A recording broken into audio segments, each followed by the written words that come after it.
नमस्कार, लोकतंत्र मिररच्या टॉप 25 मध्ये आपल्या सगळ्यांचं स्वागत आहे. मी आहे आपल्यासोबत पल्लवी. तर चला एक नजर टाकूया आजच्या ठळक बातम्यांवर.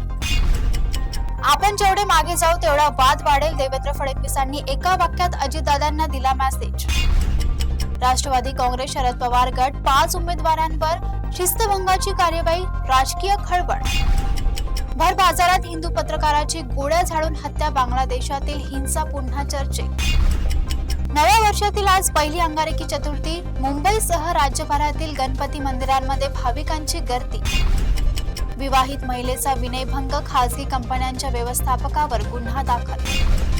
छत्रपती संभाजीनगर मार्गावर एसटी बसचा भीषण अपघात, 3 युवकांचा जागीच मृत्यू.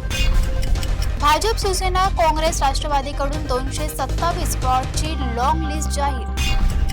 गाजलेल्या मेरठ हत्या प्रकरणावर आधारित ब्ल्यू ड्रम डॉक्युमेंटरी लवकरच प्रदर्शित.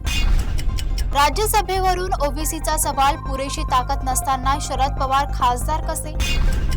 ठाणे महानगरपालिकेवर महायुतीचाच भगवा, 110 उमेदवार विजयी, मुख्यमंत्री एकनाथ शिंदे. महापालिका निवडणुकीच्या पार्श्वभूमीवर जाहीरनाम्याची चर्चा, भाजप शिंदे सेनेची प्रतीक्षा.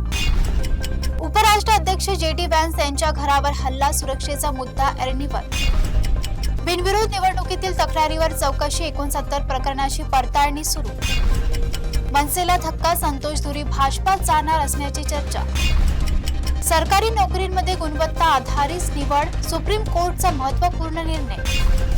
रस्त्याच्या प्रश्नावर आमदार बम यांना तरुणाचा जबाब, व्हिडिओ व्हायरल. तुळजाभवानीचा प्रसाद म्हणून ड्रग्सची पुडी, तानाजी सावंताची भाजपवर टीका. पंकजा मुंडेच्या वक्तव्यामुळे राजकीय चर्चांना उधाण, नातेसंबंधावर चर्चा. मन हे पावरी चित्रपटाच्या निर्मात्यावर गंभीर आरोप, 5 लाख रुपये थकवल्याचा दावा.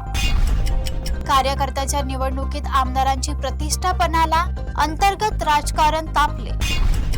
भाजपमध्ये बंडखोरी, निष्ठावंत आघाडीची स्थापना, शिंदे सेना घड्याळीची युती.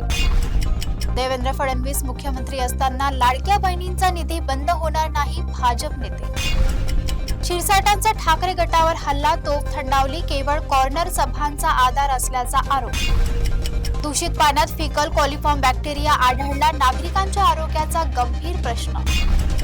वडिलांकडून 18 वर्षाच्या लेकीची फावड्याने हत्या, वेटलिफ्टिंग गोल्ड मेडल विजेती होती विद्यार्थी.